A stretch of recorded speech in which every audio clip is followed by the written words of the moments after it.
16th April. Loco Presumed. Cell 13. Ah!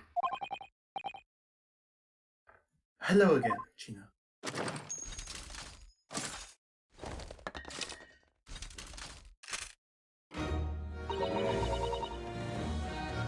What do you want here for now? To have the muzzle of that remaining launcher shoved in our faces yet again, obviously. I think I need to improve the way you load ammunition to that thing, don't I?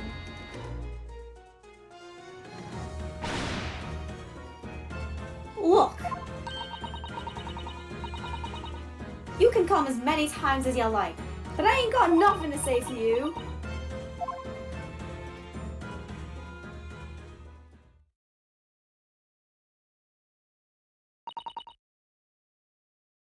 Gina? I wonder if you might hear me out. There's something I'd like to say. What? I'm sorry to say that I must reluctantly bid you farewell.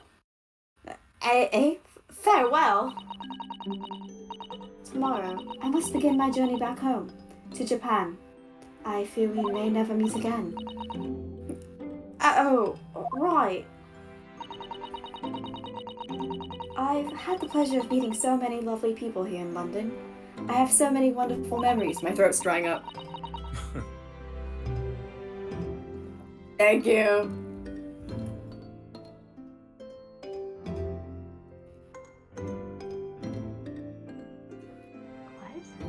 What?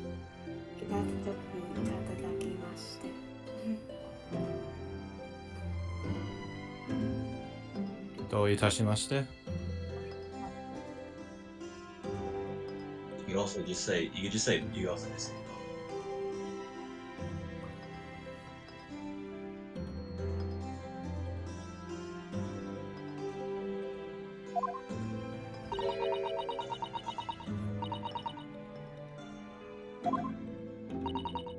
Damn straight.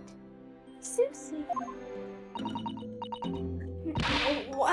Well, that ain't my business.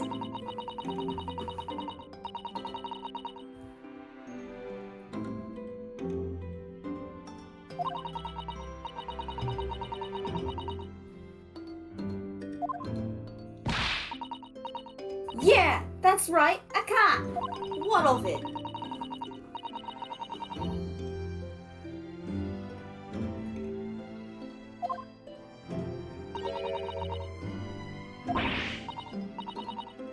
What? It's my fault?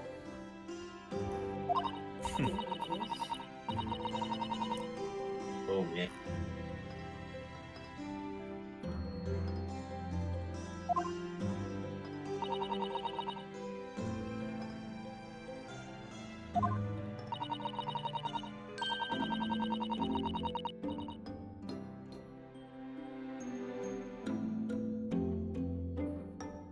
Green froze. Then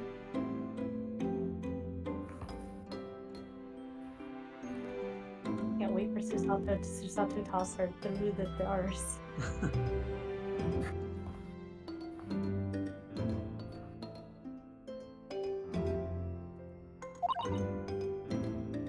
Eh?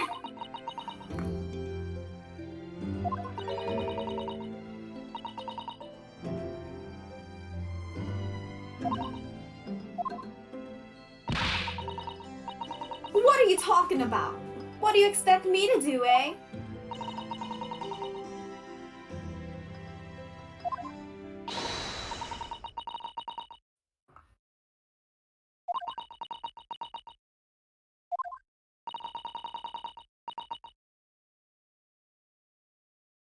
What about what you said before, Jimmy? You said something about unforgivable lies, yeah?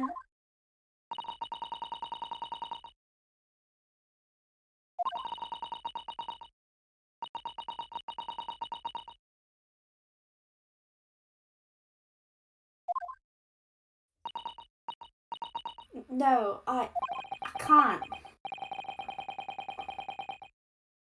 Whatever these lies, yeah, are, obviously weighing very heavily on Gina's mind.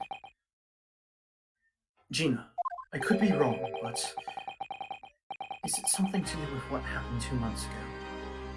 Something about that trial?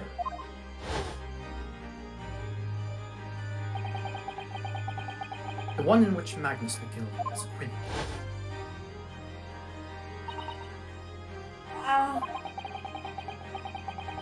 The case of that mysterious murder that took place inside the omnibus.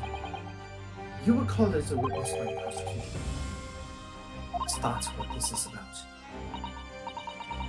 Yeah, you're right. Because in that trial, I lied. I lied like you wouldn't believe. Will you tell us about it now?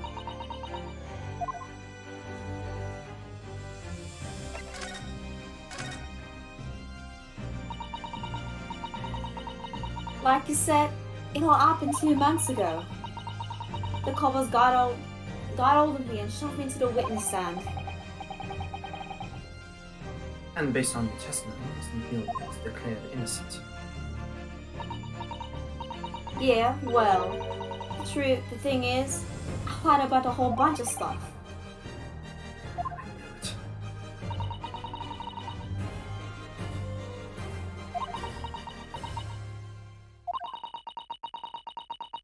Was I under the seat that night? That was the truth. It was pitch black in that little cubbyhole. I couldn't see a thing. And then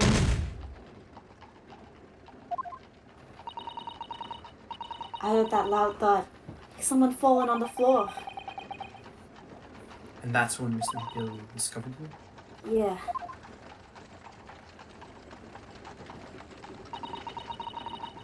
He pulled me out from under the seat and sat next to the dead man. They weren't much like to see by, but when I looked at my hands, I had the cups, blood all of them. I was so scared, I couldn't even speak. You had his blood on your hands. In other words, it was Gina that witnesses on the roof that saw after the skylight.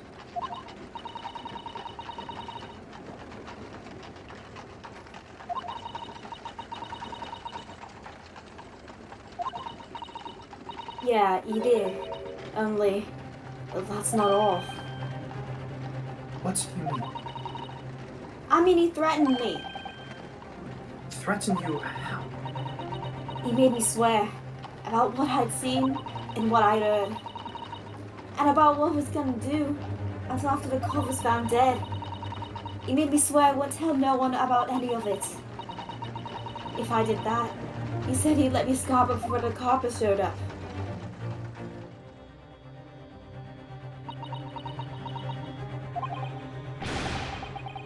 Gina, you must tell me what he saw you to secrecy about. What you saw, what you heard, everything.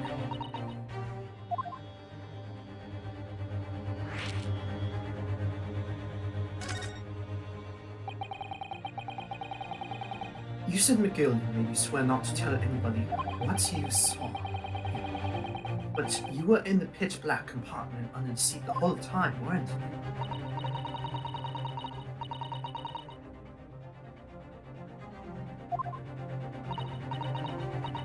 Yeah, that's true, but it was when I heard the thud of the glove hitting the floor. I let out a little scream, see? Couldn't help it.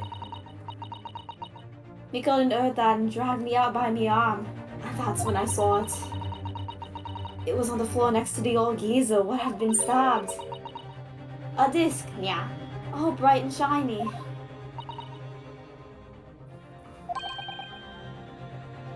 Do you mean? Yeah, that's it.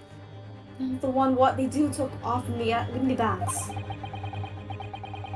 So the music box disc was there on the floor of the omnibus. Not for long. Mikael spotted it straight away. He picked it up, smarted, and stuffed it in his inside pocket. So that disc was in the omnibus 2 months ago at the scene of Mr. Mason's murder. And the bog trotter told me I wouldn't utter a word of it to anyone.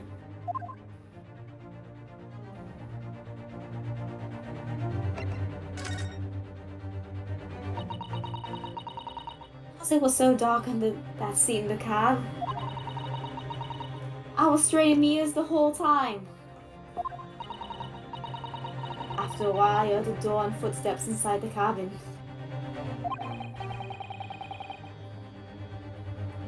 Presumably that was Mr. McGilligan. Nah, not only him. Oh, Because I could definitely make out the footsteps of two people, yeah.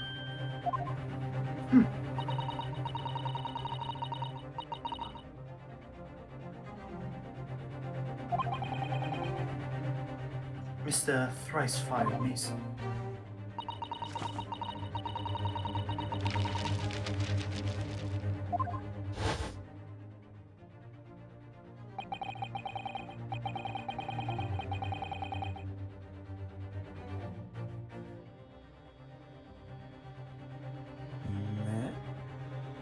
That's good.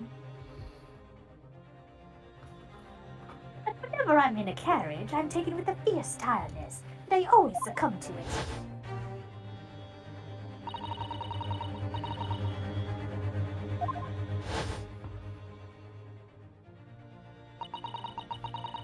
All I could hear was the Irishman snoring.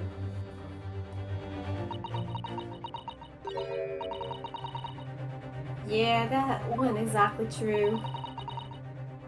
Neither of them was asleep. I could hear them talking the whole time in their voices. What? What were they talking about? Sorry, I don't know. The sound of the horses on the wheels was too loud.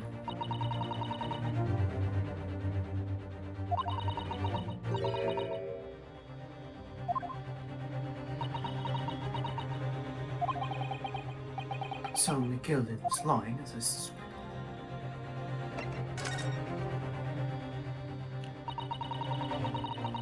I knew it wasn't gonna take long before someone raised the alarm that the bloke had been killed.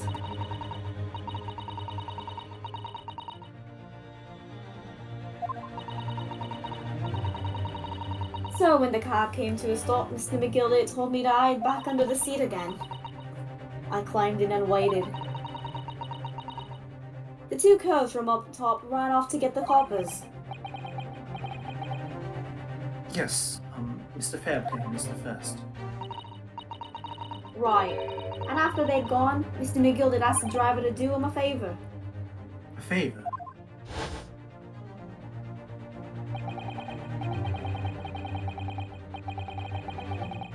Now then, fella, what I need you to do is to take this coat of mine and deposit it with a nearby pawnbroker. Back? Yeah, I'm back. Come. For your troubles. Let's see now. I'll give you 10 guineas. This guacamole is a damn. A nearby pawnbroker? You mean on Baker Street? Yup, you got it. It was Windy Banks. The coachie snapped up the money and ran off to pop this coat as fast as he could. So then there was no one left in the carriage. McGilligan opened the box under the seat and let me get out of there. But not without conditions, yeah?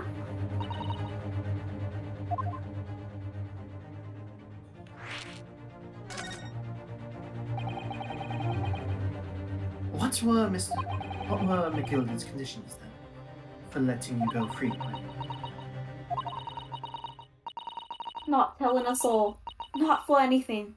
About what I saw and what I heard. And there was something else as well.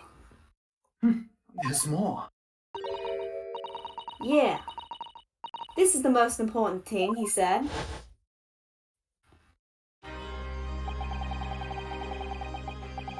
I'm after sending the coachman on a little errand for me, with some small change in his hand.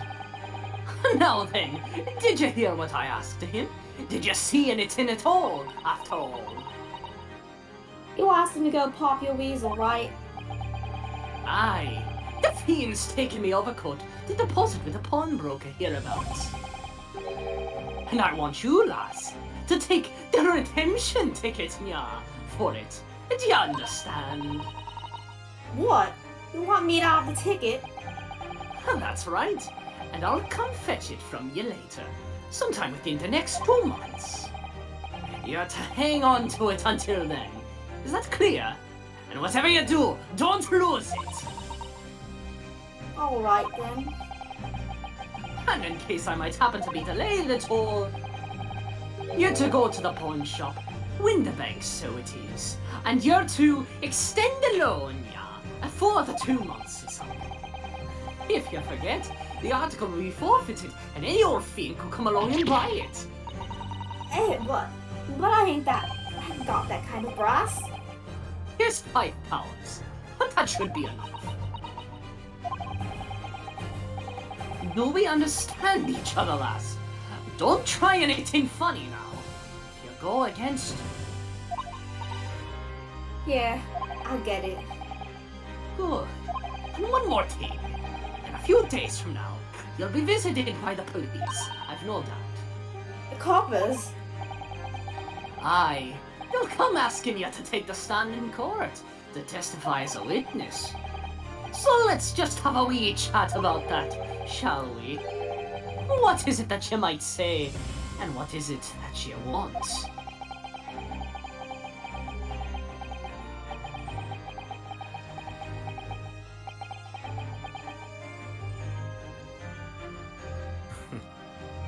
Yeah, he's kind of an asshole.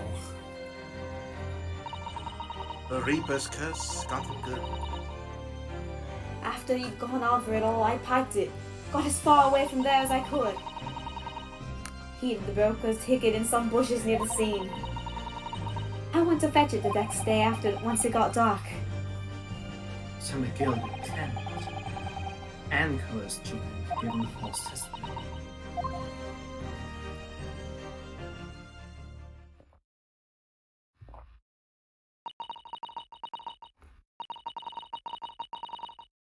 I bet you're ready to string me up, eh? I lied. In that big old courtroom, I told some corkers. The thing is, he said he would make it so he wouldn't live near East End no more. That's what he threatened me with. What a wicked man. He knew everything what went on in the back slums. He knew we had no one to look after us, and we was all just looking out for each other, getting by together.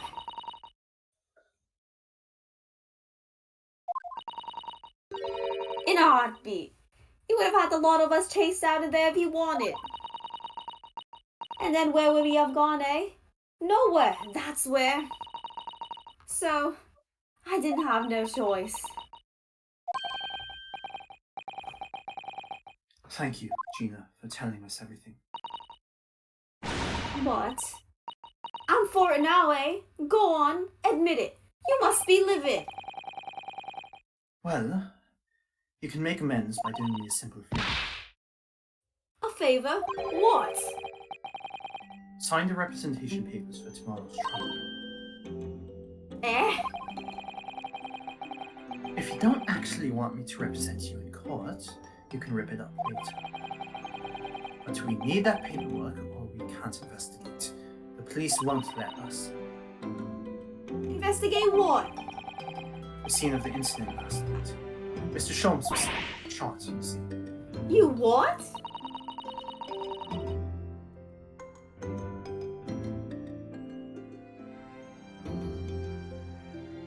He's having a big operation right now, Jimmy. Is it bad?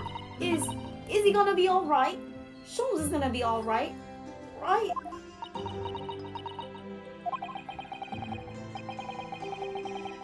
That's why I want to investigate. For Mr. Sholmes' sake as much as anything. Right. So, what you're saying is, if I sign that bit of paper, everyone's happy, is it? Something like that. Mr. Sutton.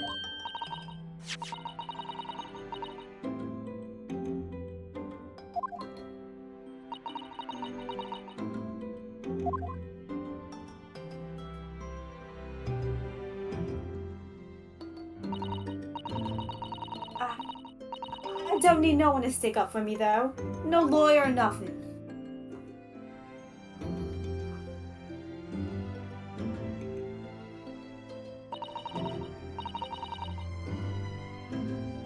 Oh, Ginny, she seems so lonely.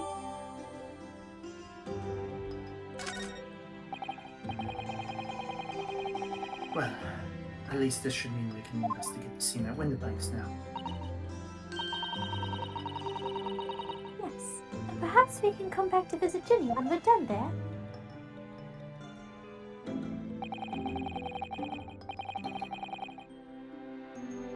I feel like we finally cracked Gina.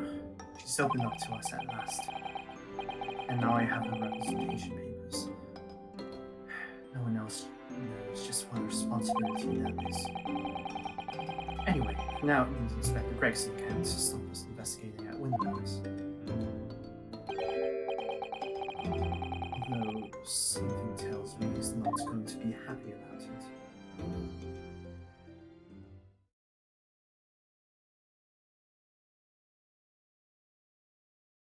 I guess because it's a good break. Like we Ish. resolved a conflict.